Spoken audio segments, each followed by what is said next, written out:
أعوذ بالله من الشيطان الرجيم بسم الله الرحمن الرحيم الذي له ملك السماوات والأرض ولم يتخذ ولدا ولم يكن له شريك في الملك وخلق كل شيء فقدره تقديرا الحمد لله رب العالمين والصلاة والسلام على سيد المرسلين وعلى آله وأصحابه أجمعين أما بعد সম্মানিত দ্বীনী বন্ধুগণ, আমি আপনাদের সামনে কোরআনের 25 নম্বর সূরা আল ফুরকানের 2 নম্বর আয়াত 2 নম্বর আয়াতটা আমি আপনাদেরকে পড়ে শোনালাম। এই ছোট্ট একটি আয়াতের মধ্যে মহাবিশ্বের মালিক আমাদের জন্য যে বক্তব্য পেশ করেছেন, আমাদের ক্ষুদ্র জ্ঞানে তা বুঝবার এবং জানবার উপলব্ধি করবার চেষ্টা করব।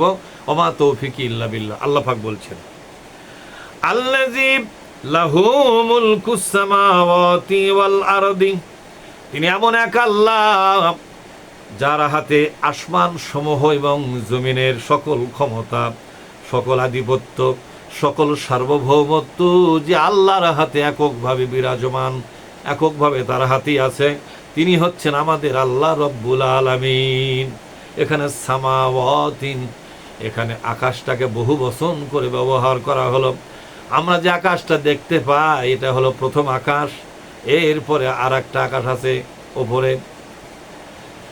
এই আকাশটা এত বেশি পুরু, এত বেশি মোটা, বিজ্ঞানীরা, বিভিন্ন স্কলাররা বলেছেন একটা আকাশ যেই পরিমাণ পুরু এবং মোটা, এর ওপরে যে ফাঁকা আছে, শূন্য স্থান আছে, শূন্যমণ্ডল, যেটাকে মহাশূন্য বলা হয়। মহাশূন্য মানে মহা ফাঁকা। এই যে মাটি থেকে আকাশটা আমরা দেখতে পাই, এই যে বিশাল একটা ফাঁকা, এটাকে শূন্য বলা হয়, কিচ্ছু নাই। শূন্য বলতে আমরা আমাদের জ্ঞানে বুঝি, কিন্তু শূন্য বলতে কিছু নয়। এই শূন্যর ভিতরে, এই ফাঁকার ভিতরে অসংখ্য সৃষ্টি, অসংখ্য সৃষ্টি আল্লাহ করে রেখেছেন। তারকাপুঞ্জ, গ্রহ, নিহারিকা, ছায়াপুঞ্জ, সব কিছুকে আল্লাহ রব্বুল আলামিন এটাকে ভরে রেখে দিয়েছেন। জোরে বলুন সুবহানাল্লাহ।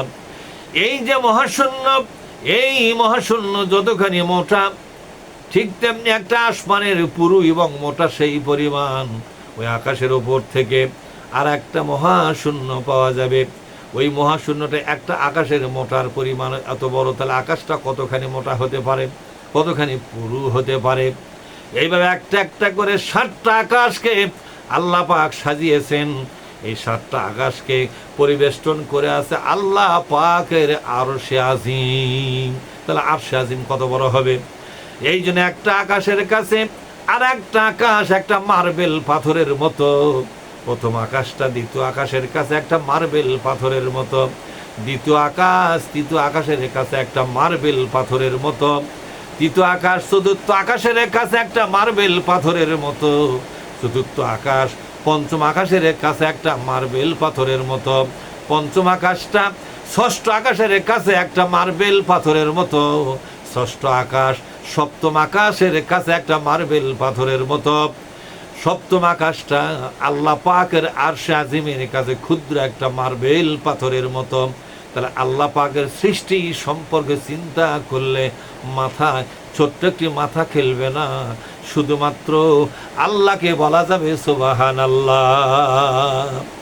আল্লাহ পাক বলছেন, আমি সেই মহান প্রভু যার হাতে আকাশ সমূহ এবং জমিনের সকল ক্ষমতা, সকল আধিপত্য, সকল সার্বভৌমত্ব আমি আল্লাহর হাতে ন্যস্ত আছে। আমি কারোর জন্য এটা মালিকানা দেই নাই, কাউকে অংশীদার বানা নাই। ওয়ালাম ইয়াত্তাখিজ ওয়ালাদা ওয়ালাম ইয়াকুল লাহু শারীকুন ফিল মুলকি। আল্লাহ পাক বলছেন, আমি কোনো সন্তান গ্রহণ করি নাই, আমার কোনো সন্তান নাই, আমাকে কেউ জন্ম দেয় নাই, আমি নিজেও কাউকে জন্ম দেই না, আমি একাই, আমি নিজেই প্রথম, আমি নিজেই শেষ। তোমরা কত প্রথম চিন্তা করতে পারো, তার আগে কে, তার আগে কে। সবার প্রথম আমি আল্লাহ, আবার সবার শেষেও আমি আল্লাহ। ওয়াল আউয়ালু ওয়াল আখিরু ওয়াজ জাহিরু ওয়াল বাতিনু। প্রকাশ্য শক্তি যদি কাউকে দেখো, সেই প্রকাশ্য শক্তির নাম হলো আমি আল্লাহ। আবার গোপন যে শক্তি অনুভব তোমরা করো, গোপন শক্তিও আমি আল্লাহ রব্বুল আলামিন। সুতরাং আমি কোনো সন্তান প্রয়োজন নাই। সন্তান নেই তার দুর্বলতার কারণ আমি দুর্বল নই। আমার সন্তানের প্রয়োজন নাই। আমি একাই আমার সৃষ্টি জগৎকে লালন পালন করি, সৃষ্টি করি, দেখভাল করি। তাদেরকে আমি সূক্ষ্মাতি সূক্ষ্ম বিষয় সম্পর্কে সহযোগিতা করে থাকি, তাদের পরিণতিকে নির্ধারণ করি। ওয়ালাম ইয়াকুল্লাহু শারীকুন ফিল মুলকি। আমার রাজ্য ক্ষমতার ভিতরে অন্য কাউকে শরীক বানাই নাই। কারো সহযোগিতা নিয়ে আমি চলি না। কারো সহযোগিতা দিয়ে একটা মাছি পর্যন্ত তৈরি করি নাই।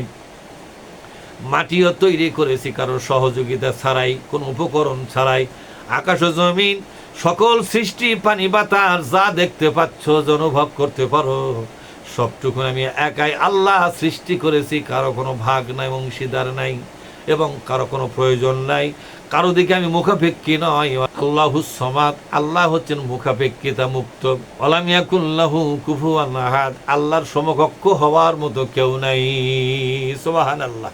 এবার আল্লাহ পাক বলছেন, যারা নাকি বলে আমি ঈসা নবীকে আমার সন্তান বানালাম, আমি উযাইর নবীকে সন্তান বানালাম, ফেরেশতাদেরকে কন্যা বানালাম, এই কথাগুলো আমাকে অপবাদ দেওয়া হয়।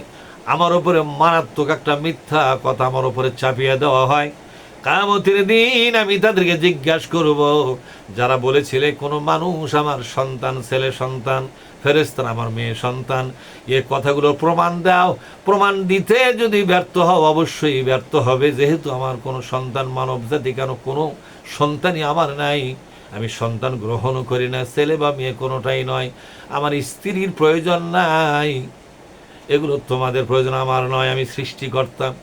সুতরাং এই কথাগুলোর প্রমাণ না দেওয়ার জন্য তোমাদেরকে জাহান্নামী বানাবো।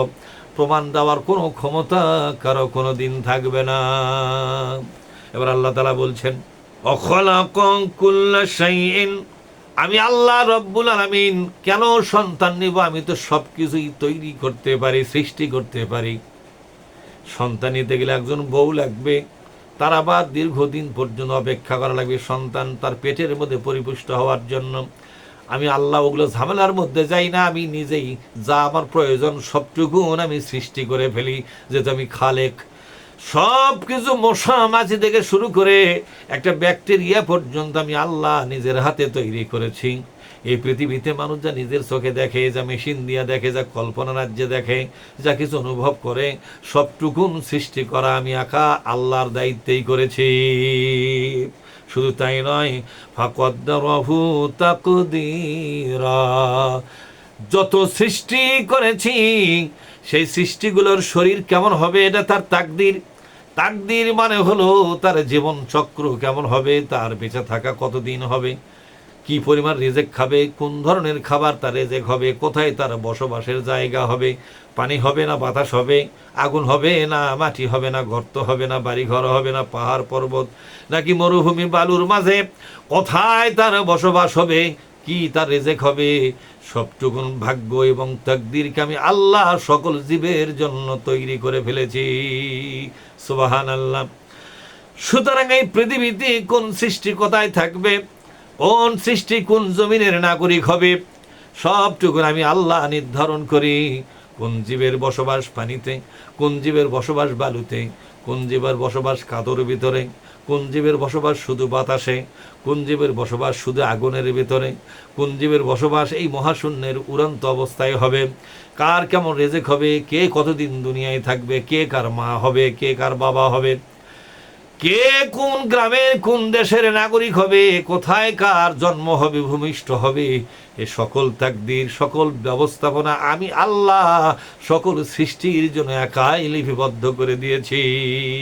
ফাকদ্দারাহু তাকদীরা, আমি সব কিছু নিজেই নিয়ন্ত্রণ করি, সকলের ভাগ্যলিপিটা আমি নিজের হাতে তৈরি করে দেই।